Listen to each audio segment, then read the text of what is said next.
naghahampas yung kalabaw, Itay, hindi pa magsisipag.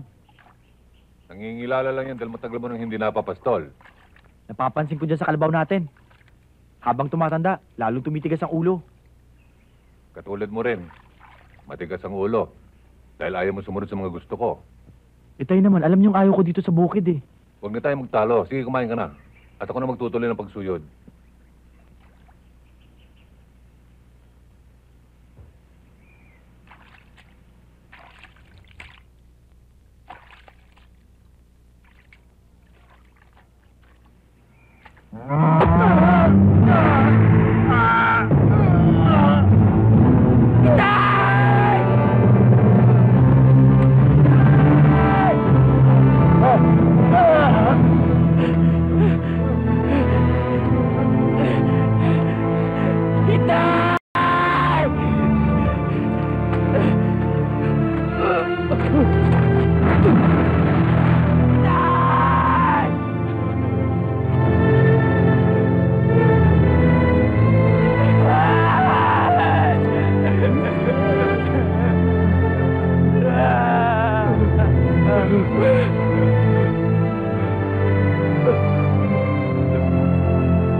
Wala ng tatay si Bion mo.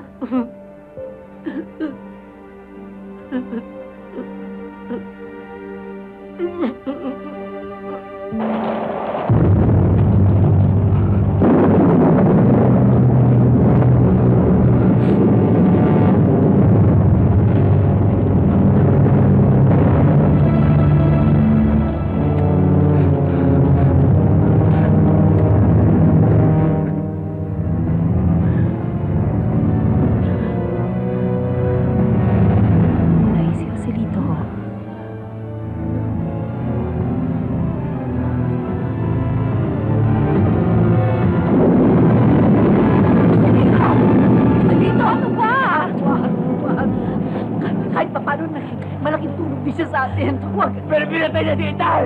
Lito, ano ka ba? Hindi isip ng tao ang isip ng isang hayop.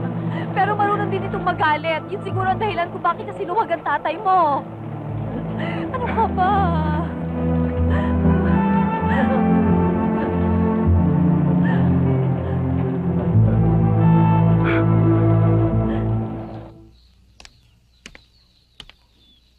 Nakita ko kung paano mo iniligtas si Ana. At kung paano mo pinatulog ang kalabaw. Kaya, please, tanggapin mo naman ang maliit na halagang to. Wow! Elsid! Salapi ang kapal! Tembong, stop tokong. Alam mo kasi mo, iha. Yung ginawa ko, kusang loob yun. Kaming mga mahihirap, hindi kami nagpapabayad. Elsid, ikaw lang yun. Ako nagpapabayad ako eh. Hindi niyo ako kilala. At hindi niyo rin alam ang pwede kong gawin. Oras na hindi mo tinanggap ang perang ito, magdaramdam ako. Iiyak ako ng iiyak at baka hindi na ako umalis rito. Sige na, Elsie, tanggapin mo na yung pera. Pag hindi umalis yan dito sa mga patutulugin niya, nakita mo naman iisa higaan natin. At higit sa lahat, wala tayong kubeta. Sa umaga nga, sa pilapi lang tayo nakaupo eh. Sige, kwento mo na yung buong buhay natin. Umpisa mo na. Sige na. Oh, na paano naman to? Ano nangyari dito? Yan ay isang alaala ng kanyang kabayaniang ginawa para sa bansang Pilipinas. Oh, kawawa ka naman pala eh. Mas lalong kakailanganin mo to. Sige na, tanggapin mo na to na makauwi na rin ako. Pakilagay na lamang dyan sa lamesa. Maraming salamat. Hindi, kami nga dapat magpasalamat sa kabayanihang ginawa mo sa kapatid ko eh. Oh, tuloy na ako. Bye. Sige, iya. Hatid na kita. It's okay, I can manage. Ingat ka.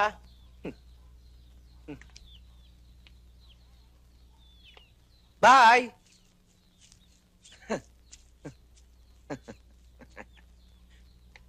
Ang ganda.